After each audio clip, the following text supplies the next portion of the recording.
You're listening to Brainwork Framework, a business and marketing podcast, brought to you by focus-biz.com. Business owners, entrepreneurs, and e-commerce brands, what are you doing to get your e-commerce brand to the next level? Does it include email strategy, automation, campaign management, list segmentation, design and A/B testing, copywriting, and deliverability optimization? Well, if you're not, with us today is the CEO and founder at Win at E-commerce, Damon Didier. He is going to share with us a boatload of information on how we can take our e-commerce brand and our business to the next level. Damon, thanks so much for joining us. How are you today? I'm great. Thanks, Chris, for having me today. Thanks for the intro. Pleasure to be here. Hey, so excited to have you here. We were talking earlier about your experience and everything that you're doing today, but we like to ask all of our guests, what were you doing before and how did that bring you into what you're doing today?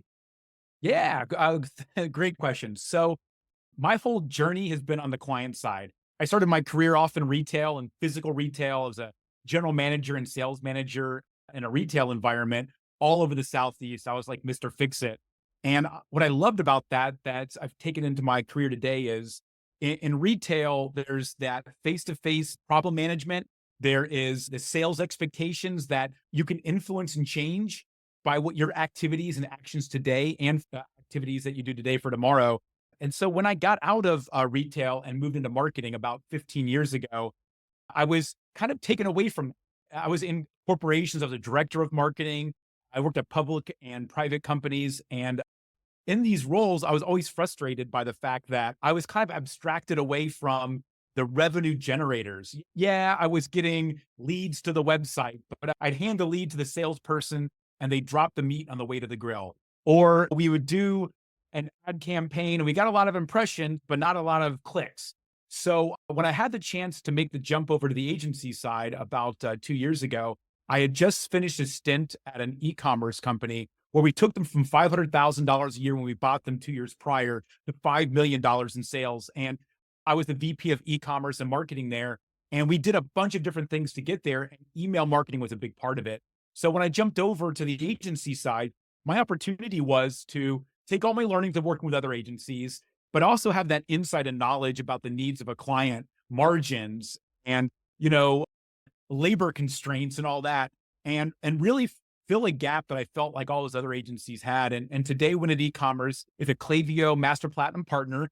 What that means is we work with primarily e-commerce brands, but really any brand out there that wants to have email marketing generate revenue for them using email, SMS, push notifications. But we also do everything relevant in that sphere, whether it's reviews, loyalty, retention type things to help their business out. I got a lot of things to share. I would love to help out your audience and give away some secrets today and help them go along the same journey, maybe not make some of the same mistakes I made along this journey.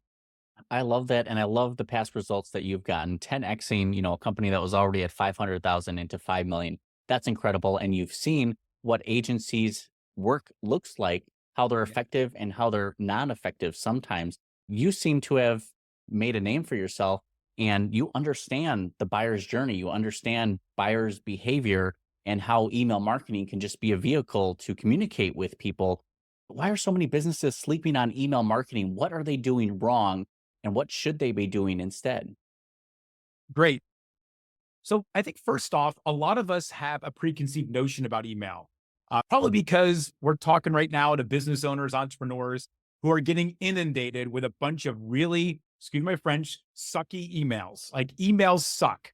And I understand that. And they suck because they're auto-generated most likely. They miss their target. They are not what you need. You're busy and they start flooding your inbox and it makes you angry. But I think what's important is that you are not your customer. And although you may not like it, there is a very good possibility that your prospect, your client, your future client is perfectly fine with it. And I've got the results to show that they do. In fact, I think this is the golden age of email. A lot of people are like, well, AI this and spam tools that. I get it. But for those people that get email and get SMS and get this messaging type marketing, you can really, really win and succeed. And maybe my first takeaway that I can give to everybody out there, I recommend that you do immediately, is put a pop-up form on your website. If you don't have one, you've stopped because of whatever reason. Maybe email killed your grandmother. I get it. Like you've got this bias against email that you hate it. I don't care. put a pop-up on your website, make it a meaningful offer, something, in the e-commerce world, we offer a first purchase discount. That's like the go-to. And I know nobody likes to give away margin. I got it. But you're just trying to get somebody to exchange personal information, the email, in exchange for something of value. And you've got to give them value back. And that could be a PDF, it could be whatever, it could be personal time with you. I don't care. I don't know what it is for you, but you've got to do it. The other like deeper secret would be on this pop-up is don't always tell them what the discount is. A lot of e-commerce brands in particular will say, sign up now for a 15% discount on your first purchase. Or they'll say a 5% discount or a 25% discount. All of them sound okay to me, but you don't know what your prospect really wants. 25% is a significant discount to you, but to the client, the prospect, it might be insignificant. So don't tell them. Tell them they unlocked an exclusive discount. Don't ask for their first name at first. Just get their email. Then when they click submit, tell them check your email to get your discount. And the idea behind that is we don't want to give them the discount code in the box. We need them to go to their email, open it, and then engage with the email and hopefully even click the email, because that's telling Gmail, Yahoo, and all that, this is a trusted sender. I'm engaging with their emails. Life is good. And then on that first email, don't write out an entire treatise about your opinion on life and why you started the company, your background. Nobody cares at this point.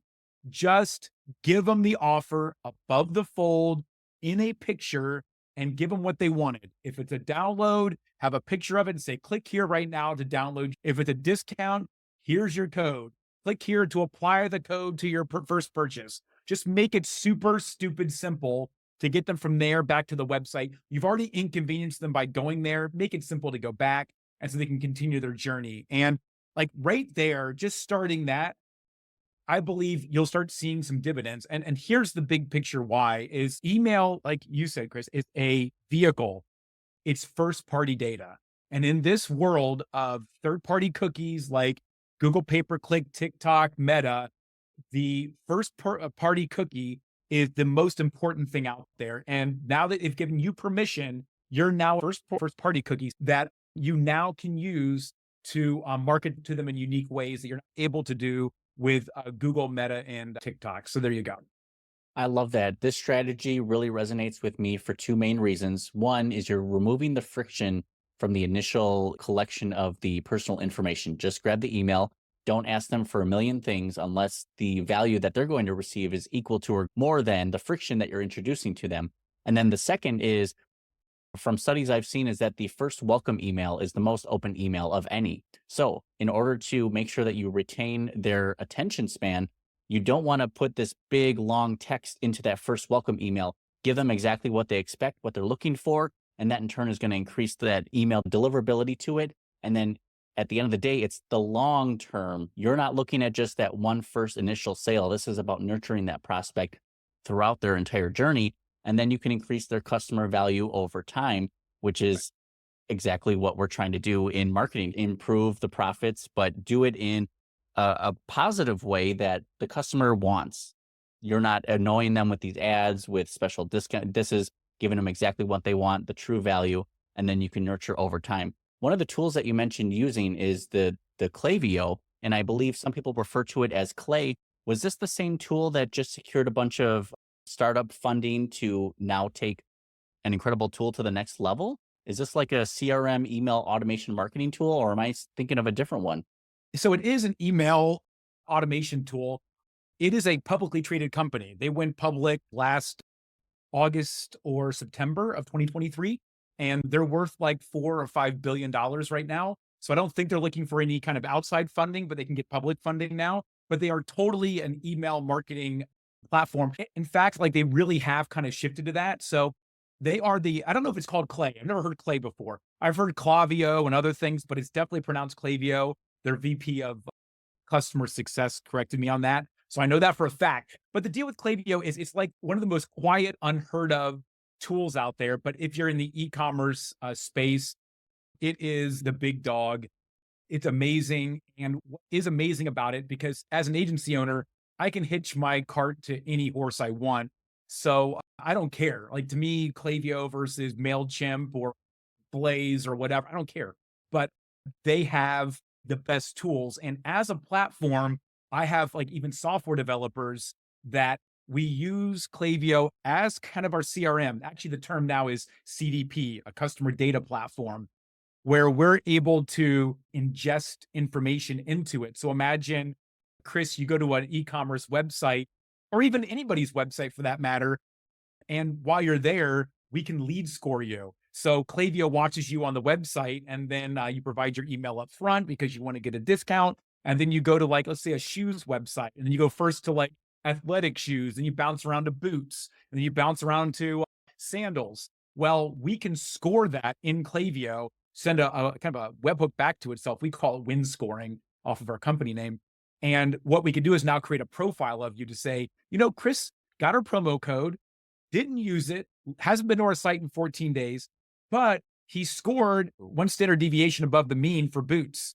We think he wants boots. So let me send him a boots offer that he can't refuse to see if we can get him to come back, knowing that the decision cycle for a pair of shoes is probably about 2 weeks. So we might send it right after that and see if we can get you to come on back and buy the boots at that point in time. So, and it'd be more category based. So we'll send you like all the top selling boots or maybe the boots that you last looked at dynamically in the email. So you're not getting sent shoes for women. You're not getting sent some other crazy content that you don't care about. You're getting what you were looking at, and when done properly, tied with an offer you can't refuse. I love that. It's personalization, but at scale, you're building this foundation and the web of understanding the customer behavior and how that can translate into sales. So now when other companies have come to you for work and you take what they have there, after you put the e-commerce sort of special sauce onto it, what are some of the results beyond that you've worked with these companies? What have you achieved for just a few of these clients that you've worked with? Yeah, so you can go to our website, winandecommerce.com, and there's a section called Success Stories that shows 6 of our clients we've worked with in the last year. So generally speaking, this is a good way to put it out there and put frame of reference behind it. So generally speaking, we increase like Klaviyo attributed revenue, if you've already had Klaviyo, about 30 to 40% above where you're at. So Klaviyo takes your total revenue from your company online and then does its own little percentage. And our average client, Klaviyo, does about 35 to 40% total of the revenue. We've had some clients that come to us at like 15%. Going from like 15% of your revenue from Klaviyo up to like 40%, a lot of that is incremental, brand new, undiscovered revenue. That's where we're at. If you go to the site that I just mentioned, you'll see how we helped out a coffee brand 10x their revenue. The first month we took over year. So I believe September versus September, or it was October versus October, and we 10x the revenue year. And that's not unheard of. There's actually been some even crazier ones that I had the team not put on the site because I'm like, it sounds a little spammy. I don't want to be that guy. But that's not an unheard of metric for us to do when we first get in there. And the expectation is even beyond just the sales growth and all that is for this particular brand that I'm talking about, we took over in September of last year, was we're able to provide the owner insights that give him understanding as to what type of product should he be offering in the future. In fact, we even told him he was probably not charging enough. We did reviews and surveys as part of what we do too. And we surveyed all of his clients for him, his best clients. And they came back and told him that they see him as a premium brand, but he charges a value price. So that gave him the confidence to go out there and increase his prices. And lo and behold, he didn't lose any tangible amount of clients. His sales went up and his margins went up. And it's like, whoa, look at that. It's amazing. And it's just one of those like insights that we can provide when we work strategically with a client to kind of unearth those opportunities. Again, is that email? No, email is the vehicle to help drive and help give us that data that we need to make those informed decisions. I love that instance that you're actually asking the clients and the customers what they think via surveys here. I think a lot of people don't even ask their customers for feedback, unfortunately, or they're not asking the right questions. And our customers and clients and even leads and prospects are willing to be honest with us about what they think and how valuable that can be to a business owner. It's just something that people are overlooking, unfortunately. And just a testament to what you do, the fact that you have to take such great results off of your website because it seems too good to be true. It's kind of like you could almost turn that into a joke where it's like results too good, we can't put them online. It Yes. seems spammy, but yes, if you get true results, but you just want to have something that is relatable to a lot of these other businesses. So you're making sure that your messaging is on point and it resonates with them. I love that. Totally. I don't want people to believe I'm going to increase your sales 6,000% because, listen, something, whatever. But at the end of the day, absolutely. Like we want to be honest. And just like we're talking about with the emails and starting it up, we want to start off with every one of our new clients in a trustful relationship and not over promising and starting off on like this bad footing. We want to be straight up and be realistic about what we can do for our clients. It gives you a little bit of wiggle room, which is nice. So when you know, present the results, you're like, okay, we hit these benchmarks that you were expecting. Now, when it comes to e-commerce and your experience, I know the era of COVID 4 years ago, there was a more interest and more demand within purchases online. Have you seen that demand change as far as just the shift in e-commerce overall? Are we still in that same type of demand? Is the same buying behavior being shown through people, or has there been a change and now you're just adapting to this? Oh, major change. Yeah. So it was a seismic change. I mean, just look at Meta, look at Google and all of them, all the layoffs they've done since COVID. They ramped up because they thought the COVID e-commerce would be the future. And they had to prepare for that, I think. But that obviously isn't the today. We've had a couple of clients that saw like literally what they would do in a year pre-COVID, they were able to do in a month during COVID, which is amazing and great. But, the day of reckoning comes, things go back to normal, quote unquote. And now they found themselves back to pre-COVID levels. And, and that's where we come in. A lot of our clients we picked up because maybe these companies had a full-time email person and now they can't afford that person anymore or don't have enough work for them. So it's nice having an agency that is on a retainer with a fixed time frame that they can manage their costs appropriately and know exactly what the output's going to be and everything else. We also bring a lot more insight and information. I set the agency up as like being the perfect email marketer, great design, copy, strategy, planning, and software development. That person in the real world doesn't exist. So you do get a lot more than just a normal person, but a lot of that's changed. But to your point, we've had to definitely change things with our clients in time, but it's not much different than what we could do seasonally as well. Some products do really great in the summer. Hats, sunscreen, sun products. Most other ones do really poor in the summer. And so what we're noticing right now is a lot of our brands are having a very tough summer versus last year, mainly because in the United States, of course, the economy is not what it used to be. Inflation is just refusing to go away. And I think that a lot of people have now turned away from those ancillary items that they thought they wanted or is nice to have, but it's not a need. Look no further than like Starbucks. In last quarter, they had a very poor quarter. I think they were down 10%. And now for the first time ever, Starbucks is discounting Frappuccinos. So when Starbucks starts giving you half off a Frappuccino, something's going on. And so we've got coffee brands that we work with. So we watch these macro elements to see if it aligns with what we're seeing on the micro level of our customers. And it's all aligning. So the question is, we don't need to be Starbucks. How can we help our clients take advantage of the Starbucks faltering, for example, and grow? And although email and retention marketing is our deal, we want to see our customers win. How do we help them win? And so we provide this extra data and all that extra information to help them out. I love that. Now, when it comes to the post-COVID era and inflation is taking a hold right now, I've almost seen a shift in consumer behavior where now they're almost avoiding some of these larger corporations or the big franchises, and they're preferring to shop local, which I think for some of our clients may be a benefit, but just something to take note of. Are you seeing similar things happen within some of the e-commerce space where it seems like mom and pop shops are doing a little bit better as opposed to Starbucks, who is now discounting that Frappuccino?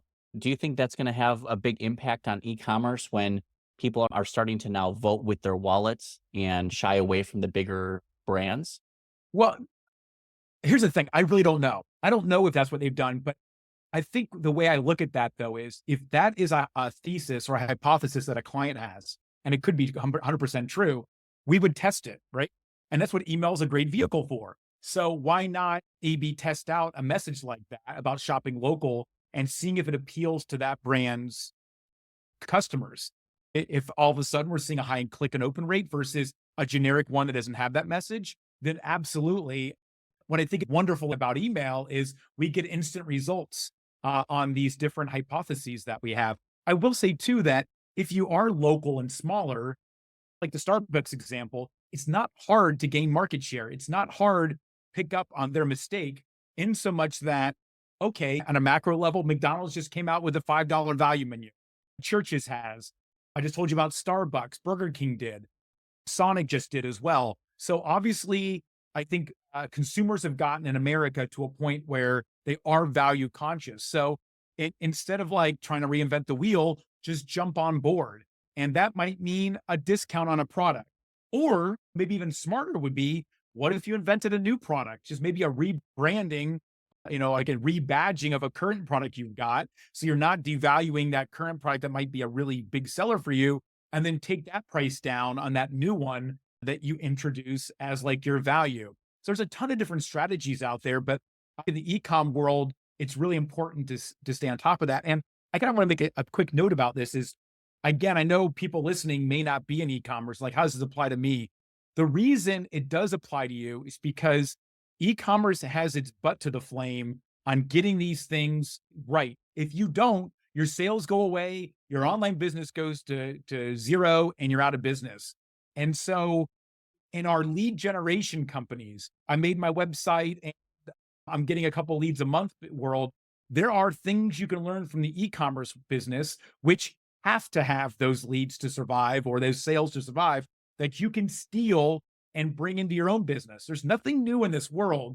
So that's why I love about this is that I do have lead generation businesses that we take our learnings, and we even have Klaviyo for some of these businesses that we can take the learnings from an e-commerce world and bring it into a bricks and mortar or into a lead generation business to help them thrive and survive. And it just goes back to this messaging and doing all that. And I tell my team, if you're a salmon, it doesn't make sense to swim upstream. It makes a lot more sense to swim downstream. And there's so many messages you can just tie on to with value, recession, these things that are in people's minds that you just call out and swim downstream with and provide a solution to it that will pay dividends if you do it right. I love that when it takes the marketing specialty within e-commerce and how does that apply to other businesses here? What do you think the one or two things that people should really focus on when trying to optimize their sales process? Should they be looking to optimize website conversions? Should it be introducing the email nurturing? Should it be, I got to focus on delivery optimization for my emails? Is there anything that business owners should be focusing on as far as getting instant results? Yeah. First thing is start.